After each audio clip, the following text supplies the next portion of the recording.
ഇന്ത്യയിലെ ഏറ്റവും വലിയ ശുദ്ധജല തടാകങ്ങളിലൊന്നായ കൊല്ലേരു തടാകം സ്ഥിതി ചെയ്യുന്നത് ഇവിടെ? ആന്ധ്രാപ്രദേശ്. ഏഷ്യയിലെ ഏറ്റവും ആഴം കുറഞ്ഞ വലിയ ശുദ്ധജല തടാകം ഏത്? കൊല്ലേരു തടാകം.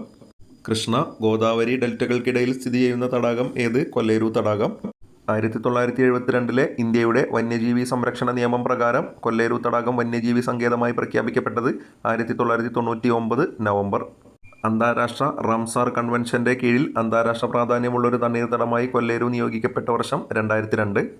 ആന്ധ്രാപ്രദേശിലെ നല്ലമല കുന്നുകളിലെ ഗുണ്ടലകാമ നദിയോട് ബന്ധപ്പെട്ട് കിടക്കുന്നതും ഏഷ്യയിലെ ഏറ്റവും പഴക്കം ചെന്ന മനുഷ്യനിർമ്മിത തടാകങ്ങളിൽ ഒന്നുമായ തടാകമേത്? കമ്പം തടാകം. കമ്പം തടാകത്തിലെ അണക്കെട്ട് നിർമ്മിച്ചതാര്? കൃഷ്ണദേവരായരുടെ ഭാര്യ വരദരാജമ്മ, രുചിദേവി എന്നും അറിയപ്പെടുന്നു. ചാന്ദുബി തടാകം ഏത് സംസ്ഥാനത്താണ് സ്ഥിതി ചെയ്യുന്നത്? ആസാം. ഗാരോ കുന്നുകളുടെ താഴ്വാരത്തുള്ള തടാകം ഏത്? ചാന്ദുബി തടാകം.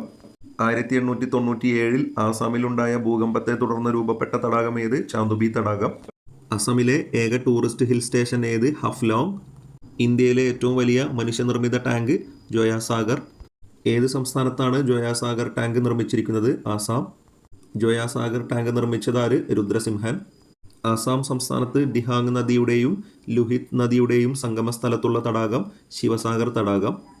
ബർമ മൺസൂൺ ഫോറസ്റ്റ് ബയോഗ്രാഫിക് റീജിയനിൽ പെടുന്ന നീർത്തടങ്ങളുടെ ഇന്ത്യയിലെ പ്രതിനിധിയായി വിശേഷിപ്പിക്കുന്നതും 2002 റംസാർ സൈറ്റിൽ ഉൾപ്പെട്ടതുമായ അസാമിലെ തടാകം ഡീപ്പോർബിൽ തടാകം. ഏഷ്യയിലെ ഏറ്റവും വലിയ ഓക്സ്ബോ തടാകം ഏത്? കൻവർ തടാകം. ഓക്സ്ബോ തടാകം എന്നാൽ നദീമുഖത്ത് മണൽത്തിട്ടുകൾ രൂപം കൊണ്ട് വളവുകളായി കാണപ്പെടുന്ന തടാകമാണ്. ചാലിയാർ പുഴ മലപ്പുറം ജില്ലയിലെ എടവണ്ണയിൽ ഇതുപോലെ ഓക്സ്ബോ സൃഷ്ടിക്കുന്നുണ്ട്. കൻവർ തടാകം ഏത് സംസ്ഥാനത്താണ് സ്ഥിതി ചെയ്യുന്നത്? ബീഹാർ.